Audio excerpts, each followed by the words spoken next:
Hello, seniors. Today we're going to talk about 5 essential tips for seniors. What not to say at the doctor's. Now, as a senior, when you go into your doctor's office, there are certain things that you just shouldn't be saying. And so today, I want to review those 5 critical items. Now, some of these are obvious, but I want to make sure that you understand what to say and what not to say when you re-seeing your doctor. Now, before we get started, if you think this will help you or it would help someone you know, click that like button. And if you're new here, subscribe and turn on notifications so that you can get more great health-related videos. So let's start with number 1. Number 1 is don't go in there telling your doctor what you want them to prescribe you. You may have heard about a medication. You may have heard about a remedy. And you may go in and tell your doctor, "Doctor, I need an antibiotic for this," or "I need pain medication for this." That's not the best way to do it. Why? Because your doctor has to do a physical examination and make a diagnosis first before they can decide if that's appropriate for you. If you show up and say, "I want this medication," then your doctor may not listen to you. They may not take that request seriously. And most importantly, they might miss an opportunity to really address the root cause of the problem. So always remember, don't go in there telling your doctor what you want them to prescribe you. Instead, go in there and tell your doctor what's bothering you.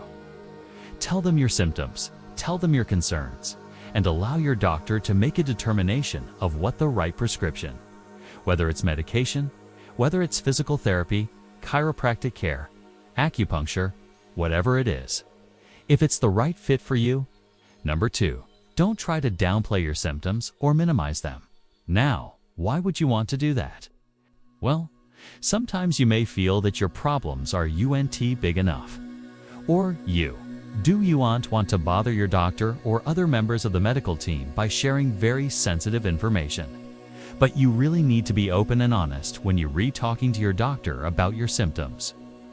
Otherwise, they're not going to be able to develop an effective treatment plan for you. For example, if you're experiencing back pain, you might downplay that and say, "Well, it's just a little back pain. It's just a little ache." Or maybe you'll even laugh it off. "Oh, I've had this back pain for years." Or perhaps you're feeling depressed or anxious and you do want to admit that to your doctor. Perhaps you worried that your memory isn't as good as it used to be, and you do want to talk about that with your doctor because you think, "Am I going to get labeled as having dementia?" Whatever it is, you have to remember that your doctor needs to know your full story in order to develop the appropriate treatment plan. And so don't try to downplay your symptoms or minimize them. Be open and honest. Share all of your symptoms with your doctor and work together to come up with a treatment plan that works for you. Number 3, don't assume your doctor knows everything. Now, I know that doctors go to school for many years. They have to pass boards. They have to complete their residency. And so you know that your doctor is highly trained. However, medicine is continually evolving. New research comes out all the time, and your doctor may not be aware of the latest and greatest treatment options. And so this is why it's important for you to bring any new research that you find to your doctor's attention. And also, don't be afraid to ask your doctor questions about their treatment recommendations. Just because your doctor recommends a certain treatment doesn't mean that it's the best option for you. And so be sure to ask your doctor questions. Ask them, "Why do you recommend this?" Or ask them, "Is there anything else that I should be doing?" You might even say something like, "I found this research on a clinical trial for this condition. Would this be something that could help me?" By asking these questions, you're showing your doctor that you're an active participant in your healthcare. You're not just sitting back and letting them do everything for you. You're actually working together to develop a treatment plan that works for you. Number 4, don't avoid your doctor if you're not feeling well. Now, we all know that when we're not feeling well, the last thing we want to do is go see our doctor. We don't want to go in there and tell them that we're not feeling well. But it's critical that you schedule an appointment with your doctor if you're not feeling well. If you don't, your health may decline and you may end up in the emergency room or even the hospital. And no one wants that. Additionally, when you wait too long to see your doctor, they may not be able to diagnose or treat your condition effectively. It's much easier to catch a problem early on and treat it than it is to deal with a major health issue down the road. So please, if you're not feeling well, don't avoid your doctor. Schedule an appointment and get the help that you need. And number 5, don't be afraid to speak up.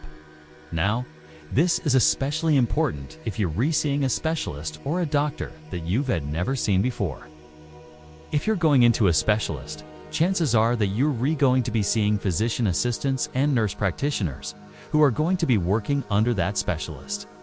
And so you may not see the specialist for the entire visit. And so it's important to speak up and say, "Hey, I need to see the doctor." Or if you're being seen by a new doctor, you may not know their philosophy of care. And so it's important to ask them questions about their philosophy, how they approach different diagnoses and different treatment plans. You may also want to ask them about their experience treating seniors or people with your particular condition. By speaking up, you letting your doctor know that you are serious about your health and that you want the best possible care. This also allows your doctor to tailor the treatment plan to your individual needs. Every patient is unique and every senior is unique. And so your doctor needs to take that into consideration when developing your treatment plan. So, I hope these 5 tips were helpful for you. If you enjoyed the video, please give it a thumbs up. And again, if you're interested in additional health-related videos, be sure to subscribe and turn on notifications. And until next time, stay happy and healthy.